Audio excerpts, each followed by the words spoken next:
Habesha Foundation headquarters, also known as the Embassy, here in the Tutu Akuapema region of Ghana, West Africa. I'm Brother Kashan. I'm grateful to the organizers of the Black Sustainability Summit. Give thanks for this opportunity to share. Greetings to everyone that's listening, near and far. Today, I'll be sharing a little bit about what we're doing here at our headquarters, which we've turned into a sustainability site, what we call an African sovereignty site, here in the Tutu Akuapem region of Ghana. We'll share different components that we built within our space and how we've been able to do those things, incorporating both traditional and common or modern knowledge. All right?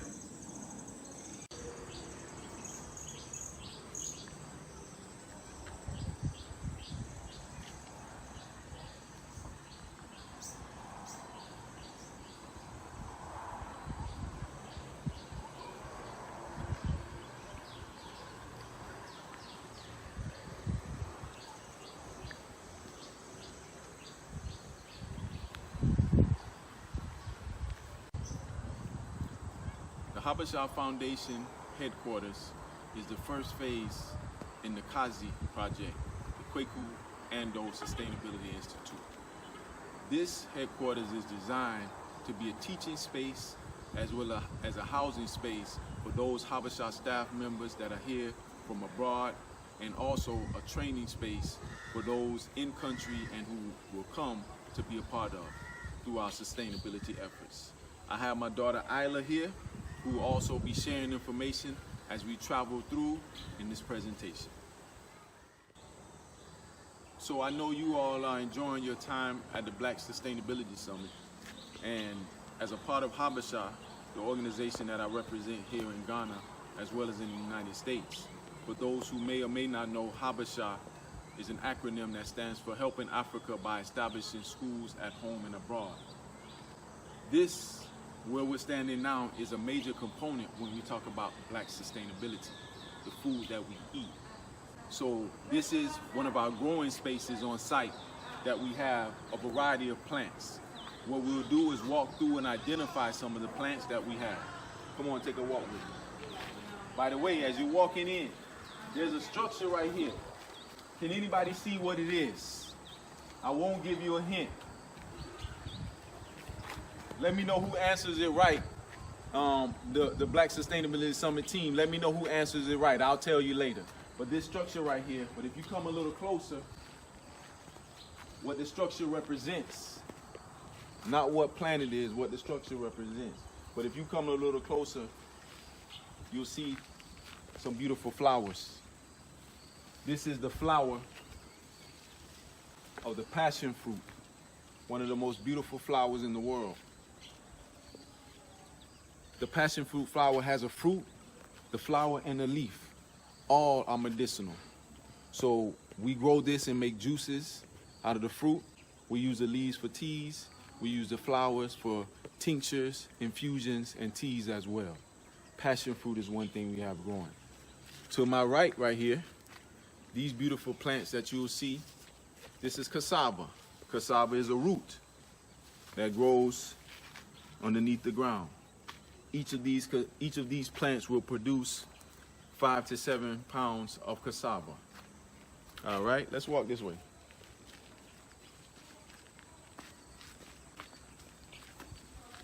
We're gonna see if we can find any passion fruit inside that are ripe and ready. Live and on camera. We've been drinking passion fruit juice for a while,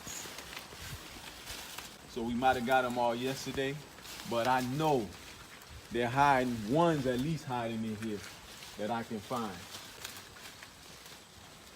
to get us some passion fruit drink.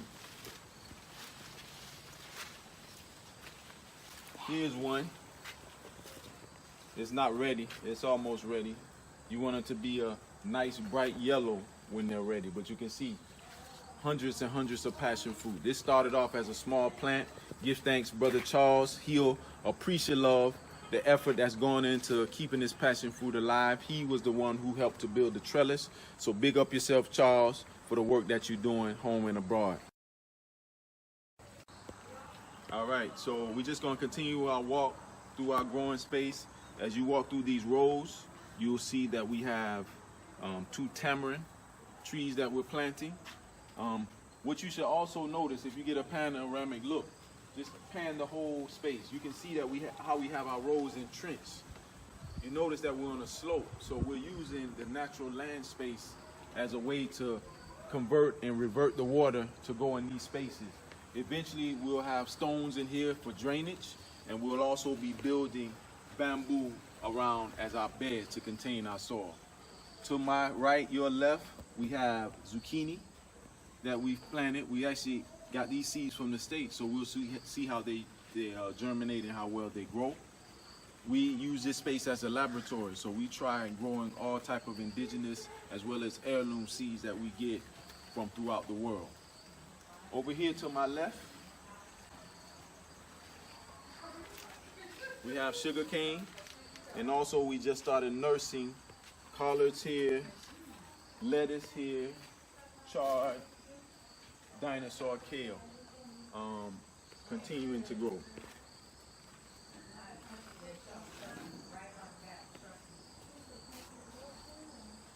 Over here, we're just finishing off our long beans, also known as bora. These are some that are dry that we'll actually hold the seeds. So seed saving is also a part of what we do. We know that Black sustainability is about maintaining the seeds. So we'll save these seeds and we'll replant these seeds. Go right forward into the ground. Speaking of seeds, we have more seeds that have bear fruit in this plant right here called the pigeon pea. And Isla's going to tell us what these beautiful things are right here. Isla, what are these right here, Isla? Those Yes. are carrots. These are carrots. You think one is ready right now? Go ahead and pull one up on live TV. Let's see. Pull that one up. You got to use some muscle though. Pull it up from the root. Grab it with 2 hands. Pull it up.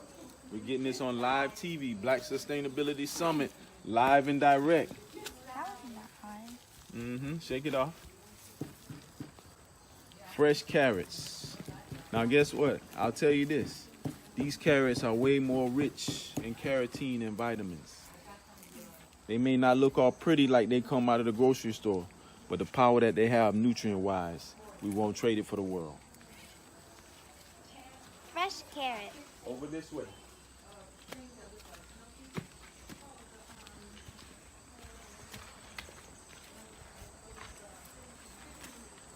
This right here we call our pigeon peas, also known as gungo peas in the Caribbean. So we're getting our nutrients from our various peas, and you can see this is turned into a bush, so it continues to bear fruit. The great thing about being in a tropical environment. These are pineapples. We'll see a little one of those a little later. There's a pineapple over there. Yep. You'll see what that looks like. Over this way is our lime. Interestingly enough about these limes, if you can come in a little closer, come right here and look a little closer. These are indigenous limes. Look at the thorns on this. It's a natural indigenous protection that you see on the citrus plants. All right. By the way, on this side, lemon, lime, and oranges, guess what? They're all the same color, which is green. So they got us on something when they call the orange. Over here you get green oranges, so it don't make much sense. All right. You see, this is a lemon. You can tell by the thorns. They're a little smaller. This is a lemon here.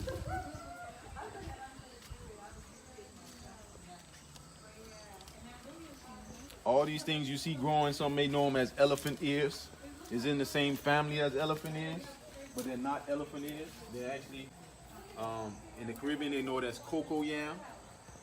Here, it's known as contumre. It's the national green of Ghana.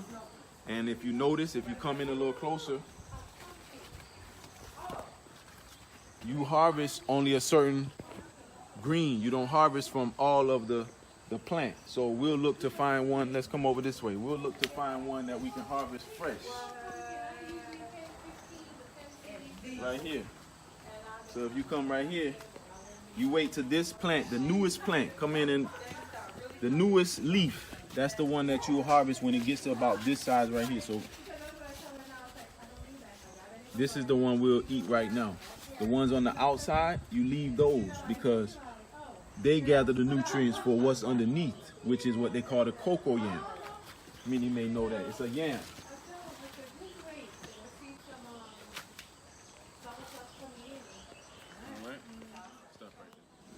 All right, now I'm here with my third son, Kamal. He's also going to be sharing some of the things that are growing around. As we all know, this is our contumely growing. In between the contumely, you'll see mounds that are trellised by bamboo. Kamal, tell us a little bit about what we have growing on the mounds. So basically, the yam right here to my right is a yam, which is mounted by a bamboo trellis, which we use to fry, boil, and I think that's all. So, and you have two types, which is yellow yam and water yam that are edible, that is good to eat for your health. All right, stop. All right, so continuing our walk through our planting space, I also want to introduce you to my newest one. This is Kofi Yami. Behind me, to my left, you can see we have another one of our plants growing. These are some fresh bananas called fingerlings. The thing about this particular tree is that when these bananas get ripe, they'll be Kofi's first solid food that he'll be eating. So we'll let them get ripe, we'll mash them up, and this is the first fruits that Kofi will have. Outside of that, he's been completely on the breast. Okay? In addition, if we walk this way,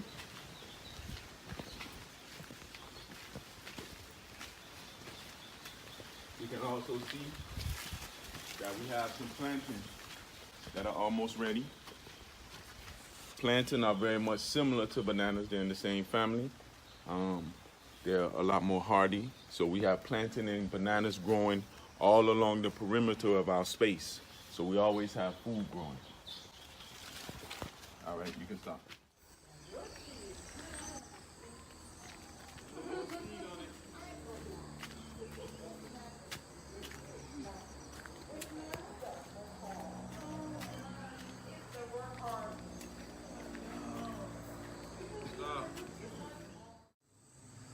Some of the other things that we have in the Habesha Foundation garden are pineapples. And pineapples are a small fruit that grow on a big plant. And if you look, this is a small pineapple, which is soon to be a pineapple that is edible.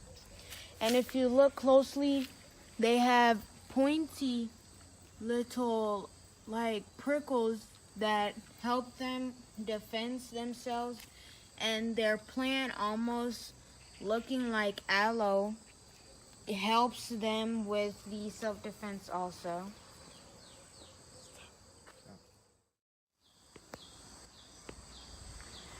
So also what we have going is our moringa tree.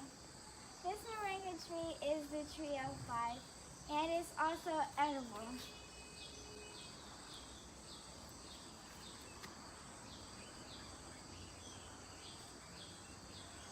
It's good for your health and your blood.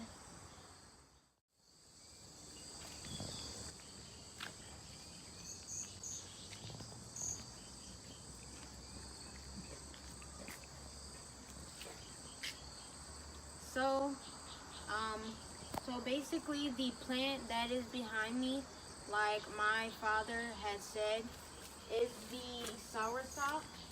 And now the soursop has a fruit which protects itself from a spiky, but like a prickle like the pineapple and the aloe on the fruit, and they have leaves that are pretty hard but thin, and it is good for helping, like, it is good for making tea, and the fruit is good for making good fruit juice and sweet, and it helps with cancer also.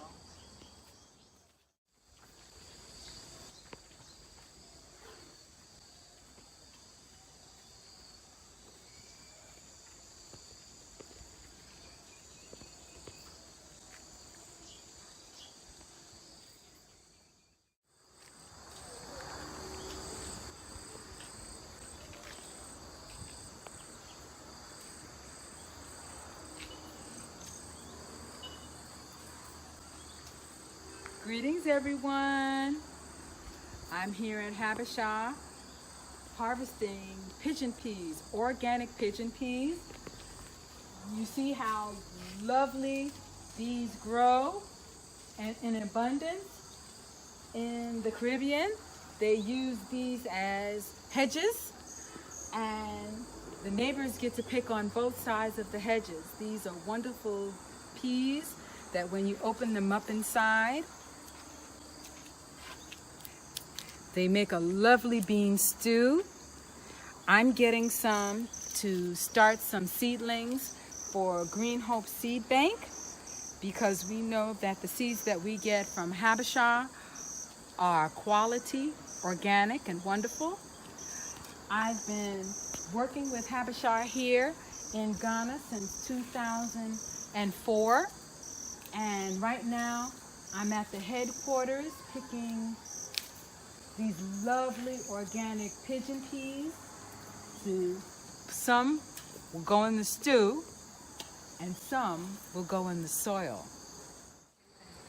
There are many elements of sustainability that are here at the Habesha Foundation headquarters. From the biofuel toilets, composting toilets, some may know it as, to the solar power, to the well, to the irrigation system we're using, as well as to the rainwater catchment systems that we're building. All of this is to both teach and to be a functional demonstration space that we can return to our indigenous ways and also connect that with the future, as we are the beginning and we are the future. All right, so now we're going over to our herbal planting area. We have a few different herbs and a variety of plants growing in this space right here. I'll start with this one. Of course, we have one of the #1 medicinal plants here is our aloe vera, which we use for a variety of purposes. So we grew this, we transplanted this from the Volta region. In addition to our aloe vera over here, we have what we call our dragon fruit. We give thanks to Brother Brennan Washington, who from Phoenix Gardens, who was able to gift us 2 of these dragon fruit. So we'll grow them out. Here we have a local basil that we're growing, fig trees. Locally, this plant is called oregano. I also know it as broadleaf thyme. Okay, here we just started some mint that we'll see how it transplants. Here we have rosemary. Over here is our common oregano that we know. Lemon balm. Here is chocolate mint that's growing. So in here we have a variety of herbs that we're planting. We did have a moringa plant that was huge. We had a big storm and it knocked it down, but you can see how resilient the moringa plant is. It's continuing to grow again. So every morning we always take a little bit of the moringa leaves,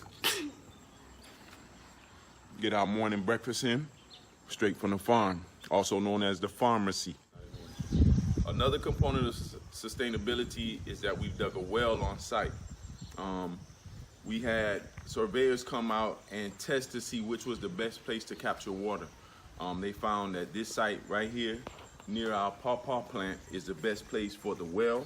So they went about 300 feet deep and they dug this well. If you come in closer, you can see the pump inside. That pump is connected to our solar panels, which powers and brings water. So we have an abundant source of water. that's coming through our well. All right. In addition to our well, we also have over here underneath the building, we have a water catchment tank. So eventually what we'll be doing is this part underneath the porch that you can see is all water catchment. We'll be catching water off of the roof and off of our rooftop terrace that will support and store water when we need it, particularly in the dry season if there's ever time. So all of the water will overflow, will go into here, and then we have overflow pipes that once this gets full, these overflow pipes will be built and they'll actually go down into our garden space. All right, so as a part of our water pumping system, we've also connected it to our plumbing, which means that now we can have water inside of our house, inside of our space. If you look behind me, you will see the system that we're using. There's a series of black tanks on the 3rd and 1st floor. We have yet to put the one on the 2nd floor, but currently our plumbing is all based on gravity, so it's a gravity-fed plumbing system.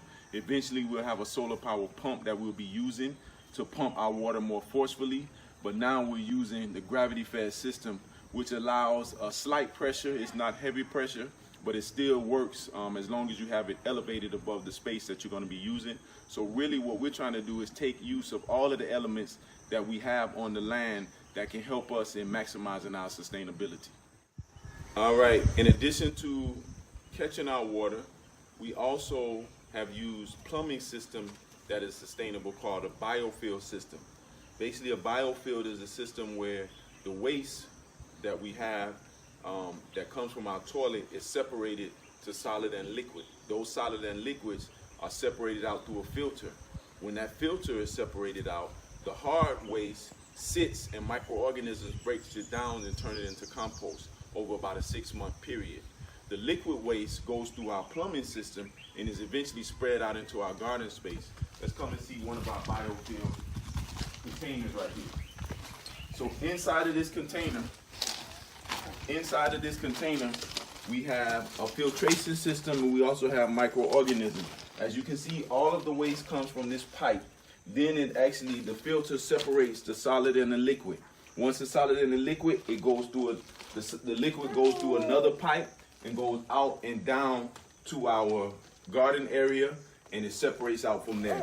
Every 6 months, we take the top off the biofield, and then we can now harvest that solid waste that is turned into compost and use it as fertilizer, or also known as human manure.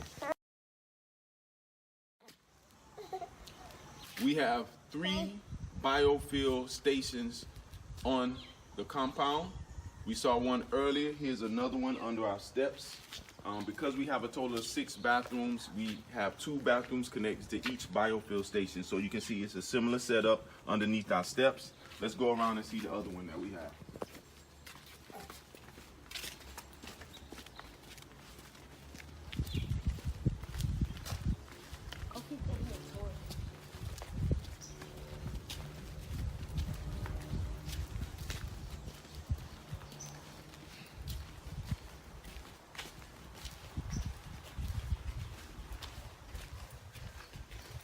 This is our other biofield station that connects to the bathrooms on this side, and it again runs down into our garden spaces where we utilize it to fertilize our plants.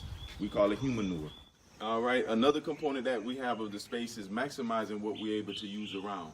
So you can see this stand right here was made to really house our water tank, but we had space below, so we transformed it into a mushroom house. We'll be getting some more bags from the mushroom where we'll be growing fresh oyster mushroom for our soups as well as drying. But we built this with recycled bamboo. As you can see, the bags will actually sit inside of the mushroom house, and every 7 to 10 days we'll be able to harvest mushrooms on the first round, and then every 2 to 3 days we'll be getting fresh oyster mushrooms right here on the Habesha land. This compound where the Habesha Foundation is completely off the grid. That means we're not connected to any water source or power source provided by municipalities. It's completely sustained by nature. One of the most beneficial components of that is our solar energy system. So here we have our storage area that we're using for solar. If you come in closely, we have what we call a 5 kVA system, which means we have 5,000 watts that are running. These are our batteries for storage. This is our inverter, which tells us how much power we have, but also converts the energy from the panels into usable energy that we can then plug into. This is our power switch. All of this goes out and comes up here onto this small house right here that has our panels because it gets the most sunlight. We'll go upstairs on the top floor and we can see a view of our panels from there.